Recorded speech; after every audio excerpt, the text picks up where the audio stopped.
Three Turkish girls just enjoying their graduation ceremony, flying caps and full of life happiness, joy, and bliss. Three girls with three different backgrounds from three different villages of Turkey spend 4 years together in Istanbul University. 4 years of true friendship, true happiness, but all with different ambitions. Ela, Ash, Ezel. Ela, always fond of high street fashion. Her biggest dream was just to find the right rich man of her dream to marry and settle. Ash, a girl who admire beauty and get influences by handsome boys. Her ideal is to find the best handsome man in Turkey, to get married and settled. And luckily, both the girls had found their ideals before the last day of university. Both had a strange spark on their faces. Ezel, a girl for whom marriage was not on the cards so early. She worked hard to pass graduation with distinction so she could get higher education scholarship, which she succeeded too.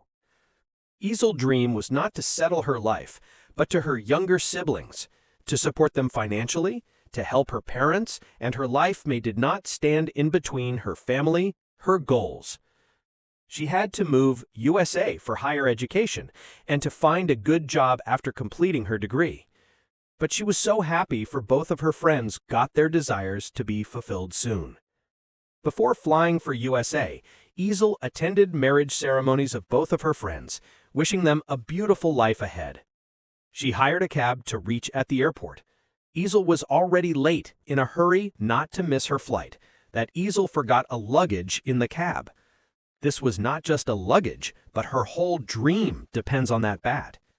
She had her important files, expensive laptop, cash, and bit of gold jewelry, which she might had to sell in US if needed.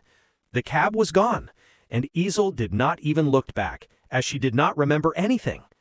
It was Leo, the cab driver, who randomly looked at the bag on back seat and turned his cab back towards airport. Ezel was unaware of what she has forgotten going towards boarding plan, that Leo, the ordinary-looking boy, rushed towards her. The whole security was behind him as they sensed some danger. At one point, the security pushed him down on the floor, that his nose started bleeding.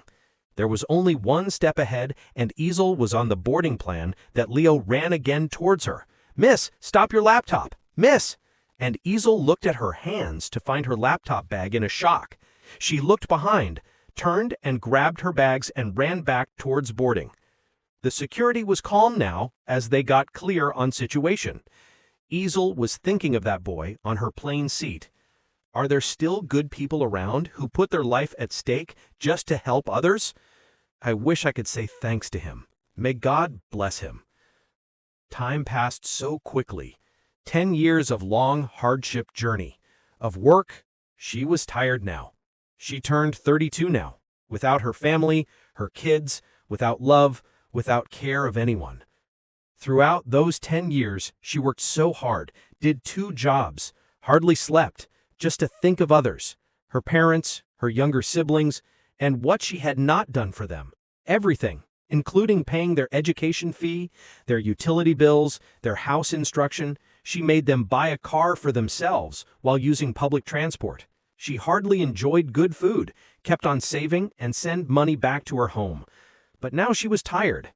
Thought her sisters are married now, brothers got established. She would do rest with her parents, family, as she lived 10 years alone, without any help, without any care or love.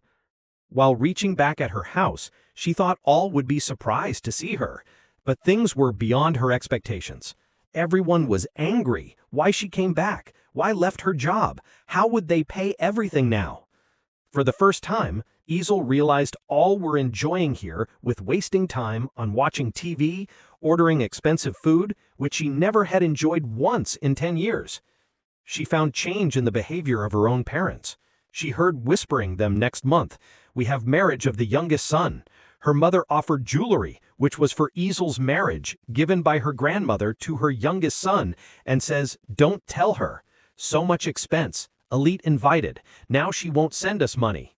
She was shocked, as they did not save anything for her too.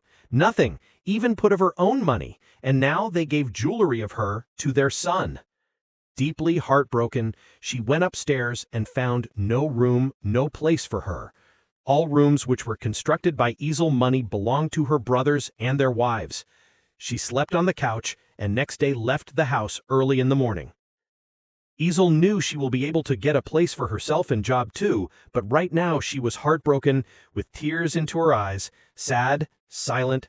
She was sitting on a roadside bench when she heard the voice of few men pushing a gentleman out of workshop.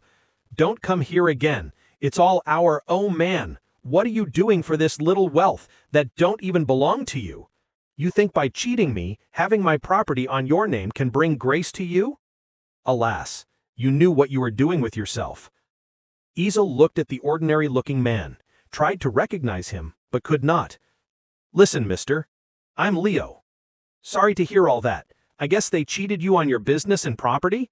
What would you do now?" "No worry. I will make such business again. They can't steal my skills, my talent, my vision, my luck." "May I help you, Leo?" asked Easel while looking at her luggage. "Yes, looking for a room on rent. Okay, come with me, let's find for you."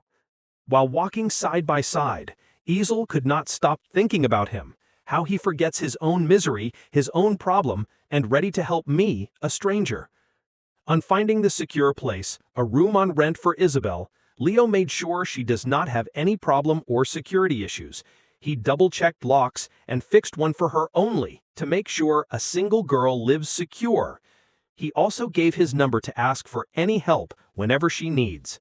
Isabel's wounds were deep, but Leo's kindness showed him the other side of the picture. Next morning, Easel tried to wake up, but could not, as she was shivering with cold and fever. She called her mother, but before she could say she needs help, her mother started telling at her, "Where have you gone? Don't you know we need money right now? Just come back with money."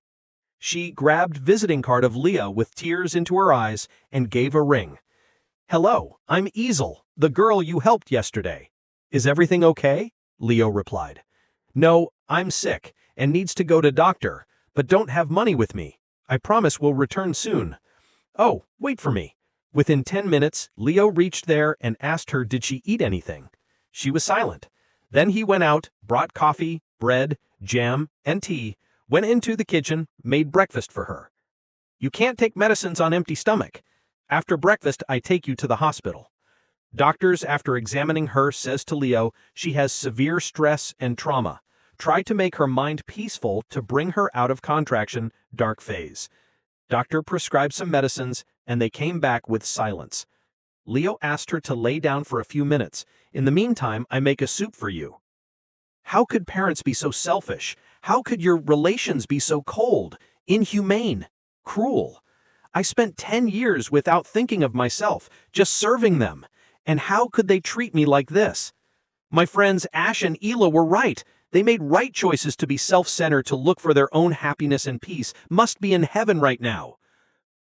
Leo offered her soup and calmly said, "Look, we are human beings, and the difference between a human and animal is that humans think of others, and animals think of themselves.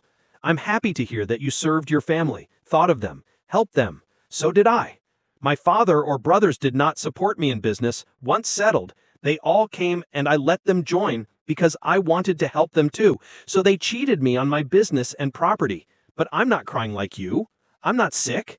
I know what I did was right for me, so will make and regain everything again. And so you will." Leo gave her courage, strength again. His words were healing her deep wounds now, and next day she was ready to drop job applications again. And just in a couple of hours, she got multiple offers. She grabbed one, and with a new ambition, she made her strong again. She was hired on the double salary than before, and this time, she was smart enough to keep a healthy distance and hide her finance by her family. Leo was an ordinary-looking young man with pure and kind heart, with mesmerizing. A true love just began. Both became strength for each other's, both sharing a strong bond, both enjoying each other's problems, struggles, and company, that one day Mr. Leo proposed Isabel, which she accepted. Marriage preparations were going on. Both were financially strong and growing well, so they hired best of the best designers and wedding planners. Her marriage invitation cards just reached, and Isabel grabbed two and went to meet her dearest friends, Ash and Ela.